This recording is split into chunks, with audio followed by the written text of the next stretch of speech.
রাজধানীর আড়ালিয়ার ঋষিপাড়ায় সমর ঋষি দাসকে পরিকল্পিতভাবে হত্যা করা হয়েছে, এমনই অভিযোগ তোলা হয়েছে পরিবারের তরফে, এলাকাবাসীর বিরাট অংশের তরফে। এলাকাবাসীর তরফে প্রতিবাদ কর্মসূচি সংগঠিত করা হয়। তারা দাবি করেছেন পরিকল্পিতভাবে সমর ঋষি দাসকে হত্যা করা হয়। 23 বছর বয়সী যুবকের মৃত্যুতে এলাকাবাসী এককাট্টা। তারা শ্রদ্ধার্ঘ্য অর্পণের পাশাপাশি মোমবাতি প্রজ্বলনের মাধ্যমে শ্রদ্ধার্ঘ্য অর্পণের পাশাপাশি এই ঘটনায় অপরাধী ও দোষীদের কঠোর শাস্তিও চেয়েছেন। এলাকাবাসী মোমবাতি মিছিল করে সমর ঋষি দাসের প্রতি শ্রদ্ধা জানিয়েছেন। শ্রদ্ধা নিবেদনের পাশাপাশি এই ঘটনার প্রেক্ষিত তারা উল্লেখ করেছেন। মৃত সমর ঋষি দাসের পরিবারের তরফে তার মাও এই কথাই বলছিলেন যে তাকে পরিকল্পিতভাবে হত্যা করা হয়েছে। এই অস্বাভাবিক মৃত্যুর ঘটনায় এলাকাবাসী এককাট্টা হয়ে দোষীদের কঠোর শাস্তি চেয়েছেন, পুলিশের নিরপেক্ষ তদন্তের দাবি করেছেন। কিন্তু পুলিশ এখনো তারা যখন প্রতিক্রিয়া ব্যক্ত করেছেন তখন অবধি তারা জানতে পেরেছেন পুলিশ কোনো ব্যবস্থা নিচ্ছে না। সমর ঋষি দাসের মৃত্যুতে গোটা এলাকায় শোকের ছায়া নেমে এসেছে। এককাট্টা এলাকাবাসীর দাবি যে ছেলেটি খুব ভালো ছিল। তাদের আরো বক্তব্য, এমন ভালো ছেলে এলাকায় আর খুঁজে পাওয়া যাচ্ছে না। তার মৃত্যুতে তারা শোকাহতই নয়, তারা বিচার চাইছেন, অপরাধী দোষীদের কঠোর শাস্তি হোক।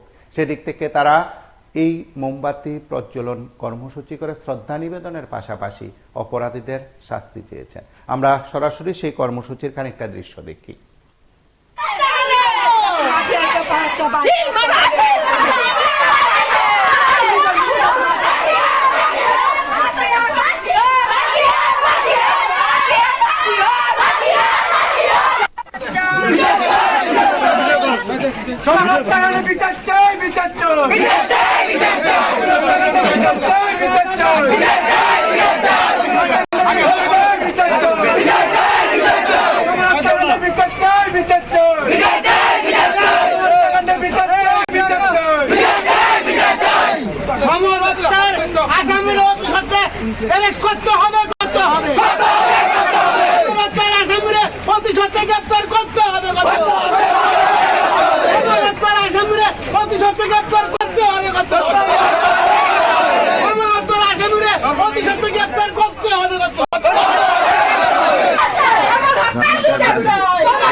আপনারা শুনলেন সেখানে সংগঠিত কর্মসূচির খানিকটা অংশ।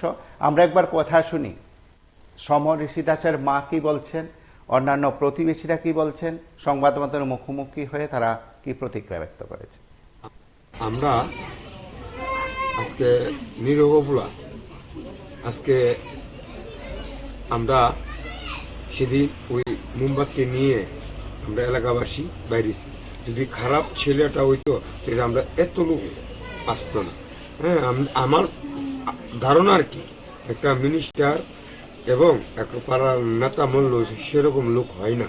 আমরা পাড়ার মধ্যে 350 350 লোকের 300-350 লোকের মতন আমাদের লয়ে আমরা ওই মোমবাতি নিয়ে তার সমরের হত্যা কাণ্ডর বিচার চাই।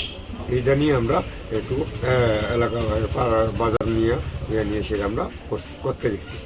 সেই জায়গাটা আমরা বুঝতেছি কিনা যে আমাদের ছেলেরা মেরে থাকে তার আমরা তার প্রতিবাদের তার বিচার চাই, বিচার তার ফাঁসি চাই।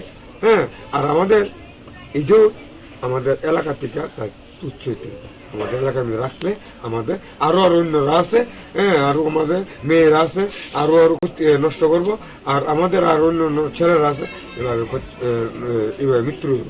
আমরা এটা চাই না।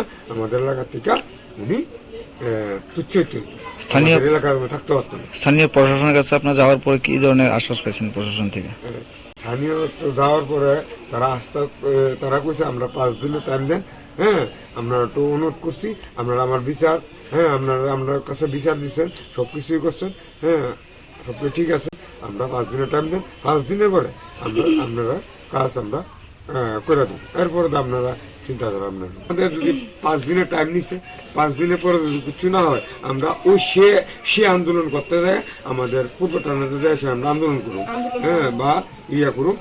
আমাদের ছেলেরা যত লোক পাই 500-600 লোক মনে করেন তাও করুন। তার আমাদের মাননীয় মুখ্যমন্ত্রী হ্যাঁ ওনাদের কাছেও আমরা দাবি রাখি, সে যেহেতু আমাদের এই যে সূক্ষ্মভাবে আমাদের তো বিচারটা আমাদের সমরের যে এই আত্মহত্যাটা ওর যে মায়েরা যে লোকটা মারছে তার জন্য কঠোর শাস্তি বিচার হয়, আমরা সেই কারণে আমরা চাইতেছি। পাড়ার মধ্যে যে হইছে মানে সবাই আতঙ্কে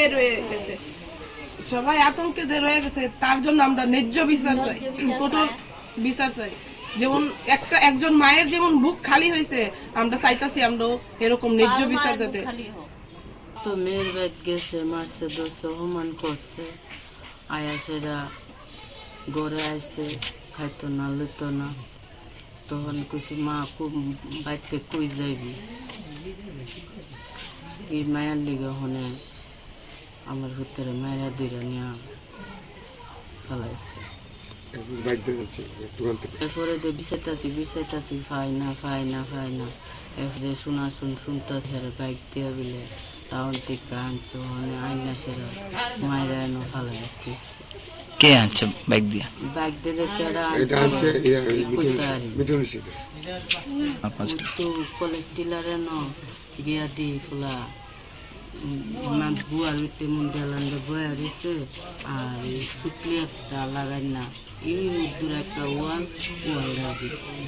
মানে বয়া দিচ্ছে। এটা দেখার পর কি ধারণা আপনার, কে হত্যা হয়েছে নাকি আত্মহত্যা? তো দেখতেছি হারে মায়েরা নিয়ে জুলাইতে। আপনারা শুনলেন সেই পরিবারের তরফে কি দাবি, এলাকাবাসীর কি দাবি, ছেলে হারা মায়ের কি প্রতিক্রিয়া আপনারা শুনলেন। আপনার সঙ্গে থাকুন, দেখতে থাকুন PB24।